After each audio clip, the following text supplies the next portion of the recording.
The graceful, love that outfit. If you are missing TV, you are missing one of the best outfits anybody's ever worn in the last 3 years. Love it. Angela Cockerham, good morning, ma'am. How are you? Thank you. Good morning, Paul Gallo. You look so nice this morning in that outfit, and I thank you for coming by and gracing our studios. Did you take a deep breath, or how is it when everything is over and you wake up the next day and you don't have that schedule to abide by as far as the session is concerned? You know, it's a big relief, but it's kind of bittersweet, Paul, actually. So I'll tell you this. So we Sonny died last Tuesday, and I think Wednesday night I slept 12 hours. You'll never make it up. No, but it's okay. I enjoy what I do, and I think all of the ladies and men who serve there would say the same thing. You start to miss it a little bit. Well, I do after it's over. It does. It takes several days, even here, because we have to find places to put what we normally have dedicated that time to, and it also builds up to a crescendo because the bills become more and more important as the session goes on. And then the floor debate and everything else gets a little bit more attention to it and importance. So you do kind of miss it. It takes a few days to get over that.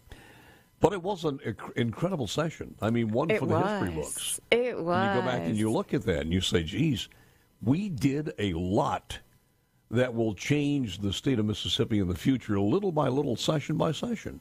Your thoughts? That sums it up very well, Paul. You know, I was thinking about this session on the drive here actually this morning and just was like, wow. We started on, first Tuesday in January, and right out of the gate, we were passing what I call, actually transformative legislation, historic legislation that's going to help and benefit the people of the state of Mississippi. And each week, it just gradually built up until the very end. And I think when I look back on this particular session, I mean, this was a really, really fantastic session. We passed so many great bills. When you look back at the character of this, and of course you got Republican leadership in both House and Senate, and I was a little aggravated because you want them to work closer together, but I wasn't aggravated in the back and forth debate on a bill. That's not what really got me.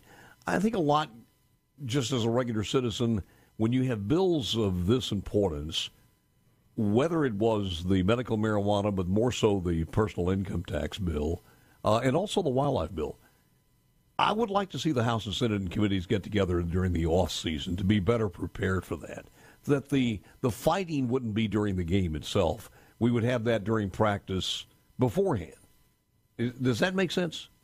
It does. And I think, typically, even though we're not in session, even though we sine die, we're still meeting when we're out of session. So whether it's in our district, like a lot of us are going back home, talking about the session, or we're having these public hearings or committee meetings, we're still meeting even after we sine die. So now it's really become that we're actually, which I think this is the way that it should be, even though we're not in session, we're literally like legislating or operating in our capacities probably almost every day out of the year, whether you're doing something for a constituent. But let me tell you this, Paul. I will say this. I understand what you're saying about, less fighting, et cetera. But I would hope that there could be an appreciation, too, that we're so passionate about the bills that we have, both chambers. Because understand, it takes a lot of work from drafting and the off session to when we finally get there in January. And both chambers are trying to make sure that we have the best bill possible, that it. And I guess because I'm a litigator and I practice law, I'm used to it. But instead of it being seen as a negative, I think that it could be seen as a positive, because we're trying to make sure that when it gets to the governor's desk, we have the best product possible. Well, I understand that. And you want debate on that. So I didn't want to minimize that process by saying that the debate is a bad thing. I guess what I'm also talking about is when you have Democrats and Republicans, I can understand the off season, but when it's Republicans in the House, Republicans in the leadership, and a Republican governor bringing those together, and you've got a study committee on taxes during the summer, long summer, then if you have two study committees, that's fine. But I would love to see one study committee and then get together and co-chairman and then kind of take the best from that one. And it seems to me it would make a better process during the session itself. But that's me on the outside looking in. But I understand the need for that active debate. Yeah, and I think also whether it's one party, that is in control, like you just mentioned, we have Republican governor, speaker, lieutenant governor. Regardless of what party it is, you have to look at these individuals are humans first, and they come with their own precepts and their own ideas. And I think as we move forward, again, we've got another election coming up. I don't think that you can take away that whoever is in those positions, they come with their own ideas and what their hopes and dreams are for the state. And then once after that, you get the chairman, all the legislators involved who have their input to it. I hate to use the old cliche, it's like making sausage, but it is. But it really, really is. And I think sometimes that it cannot be underscored how difficult it is to get a bill passed for some of the reasons that you just very well mentioned, because we all come up here, we're elected by the people who sent us, for governor, lieutenant governor, the entire state, speaker, members of the House. And quite naturally, you want all of us to be leaders, and that's what we are, and that's what you see when you have men and women such as ourselves in this particular position. So I hope that for the Mississippians who are listening to me, who see us on the news every day, that they appreciate the very minutia that goes into making sure we get bills passed. Because as you very well know, we introduce so many, but only a slight few get to the governor's desk. I think one of the things that enhances appreciation, and again, it's Angela Cockerham, my guest. Angela, one of the things I think that enhances appreciation is the ability now to see on TV some of the committee meetings going on, and of course the floor action is easier now with YouTube than ever before. And you see at the end of the day when somebody is talking about it and debating a bill, and they're going through page 65 or 165, and they're talking about all of the legalese in here, then if that's your financial advisor or anybody else doing a contract on your house or whatever it happens to be, you want them to be very knowledgeable of that. Mm-hmm. So you got an appreciation of what these people, in your expertise as a noted lawyer, that you want them there. And I think at that particular time you start looking at the salary made by the House and Senate, and you stop quibbling about that when you understand the importance of what they are doing in your future and the future of your children. Oh, definitely, Paul. You don't want to, when you have 122 members of the legislature and you're presenting a bill, you want to make sure you're very knowledgeable, because as you very well know, you can get asked any question. Yeah. I want to talk about the equal pay. I want to talk about the initiative. I want to talk also about the redistricting and your views on that, and a multitude of other things when we come back with Angela Cockerham, Mississippi House of Representatives. She is in District 96, which saw some controversy over in the Senate side as far as redistricting is concerned. Adams, Emmett, Pike, Wilkerson County, chair of Judd A. in the House. Back with more coming up next. Mention that. Angela Cockerham is my guest this morning. She is with District 96, and we were talking about some of the things that hit the floor. You did have a couple of bills. One approved by the governor was HB 530. Tell me a little bit about that one. And I think you were a co-signer on that one. So House Bill 530. Strategically Accelerating the Recruitment and Retention of Teachers Act of 2022. I think it was Mr. Bennett. Our chairman, Richard Bennett. Yes, our START Act, $246 million pay raise. Yes. Yeah. That was huge. I cannot express, and I think when I was here in January, we were talking about, Paul, about how we wanted to do something really significant, really impactful for our teachers. And this is what we passed just within a few days of the session starting. And I cannot tell you how proud of I am of our teachers, number one, especially all that they've had to endure during COVID over the last couple of years. But secondly, even before COVID, our teachers, I think, are the bedrock here in Mississippi. And we always talk about, elevating, lifting. And I think this is one of the ways that we can show how important and meaningful our teachers are to us.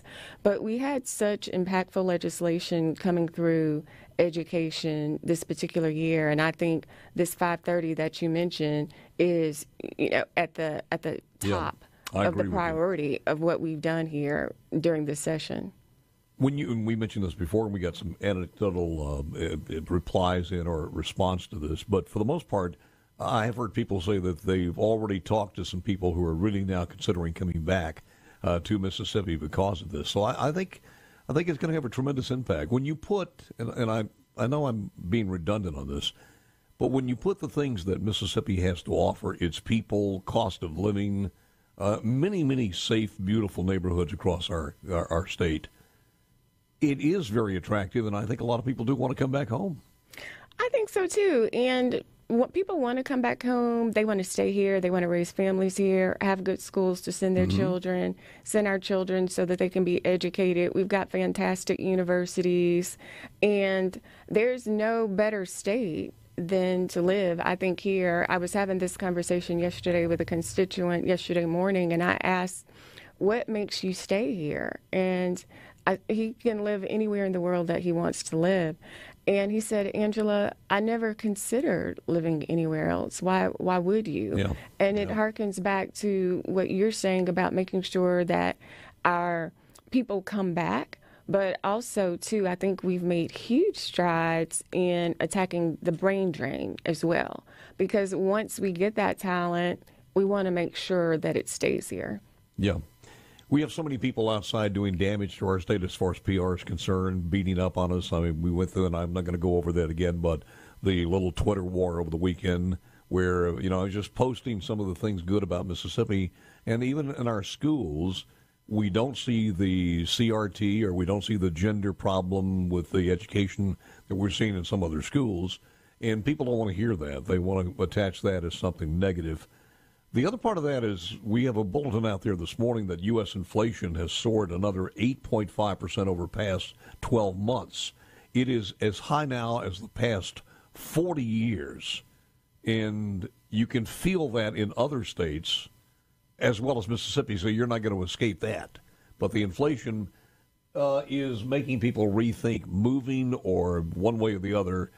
And I think that plays into people's strategies long term. Let's talk about the initiative process. When Flags was on with me this week, Mayor from Vicksburg, basically said he had heard rumors about a one-day session to take care of the initiative process. Have you heard anything about that from the governor? So there was a little bit of rumblings, the last few days about that amongst the colleagues. And usually, but that's not unusual in terms of if there's something really significant that maybe we just were not able to complete. And let me tell you, when you look over the list of what we've been able to accomplish in just a short amount of time, it was very significant. Whether it was income tax, equal pay, teacher pay raise, distributing $1.5 billion in ARPA funds, it was just a very historic session in so many ways. But I think the initiative process was one that we really wanted to make sure that we tackled, because you want to have a process or a means, I think, me personally, if there isn't a bill that is able to get passed, that you have another way to accomplish that. And so I would be happy if the governor were to call it, but of course, definitely that's within his purview since he's the only one that can call a special session. Do you think there's language there in a bill in the House and Senate that you've seen that would be able to do that in a one-day session? I'm not sure if it's going to be a one day. I can only count a few times where we've been able to do a one-day session. Yeah, Typically, me too. what Governor Reeves has said, I remember, and you can recall this too, Paul, with marijuana, it was like, if we can have both chambers to come up with language that we both can agree on, both chambers, then we're able to get in and out. I will say this, I think we've been fairly efficient, even when we have had special sessions, to make sure that we're not there weeks and months at a time. We've done that before, and it was nasty. Well, Yeah. Exactly. So I think that it's not unusual, and I think both chambers are able to get together and do that. The chairman in both chambers, I think, have been very efficient. So one day, 2 days, but definitely I don't see us on something like this so meaningful not being able to come to an agreement. From your wisdom, though, and again, Angela Cockerham is my guest. From your wisdom and your expertise as an attorney, what's the middle ground as far as the percentage of population submitting those signatures that you felt the House and Senate would be comfortable with? So I'm not sure. Because there was a pretty good gap in between those two. There was a pretty good gap in between those two, which is why I think it's going to take a little bit of time to come up with some middle ground for both. But I think the key is that that's one of maybe the few issues that's left to be determined. In other words, we've gotten to this point, what's the middle ground? And what that's going to be, we'll see as it moves forward. But just the fact that we're not trying to shut the public out from this particular process, I think is meaningful in and of itself. But it's interesting because what we're talking about on that percentage, and I don't want to get too complicated, is the percentage of people who vote who have to sign before they can get that on a ballot to bypass the legislature. Well, in the new bill that will have to come up, they can't bypass the legislature. I mean, the legislature will be in charge of doing this and to fashion this in statute, not in constitutional law, right? Well, it will not be in constitutional law. It will be in statute, yes. But here's the thing. So after the Supreme Court issued its ruling, I want to say it would have been May of last year, from the very outset, and if I can recall, I think that opinion was released on a Friday towards the end of May in 2021. From the very outset, we all were coming out saying, let's restore this process, number one, but also there was a dual task, number two, to make sure we address the marijuana initiative. I got it. And to have the marijuana initiative addressed, and again, all parties on both sides working so hard to make sure that we got a bill that we could send to the governor. Now you see, municipalities getting involved, various ones. No, we want to opt in. Yes, we want to opt out.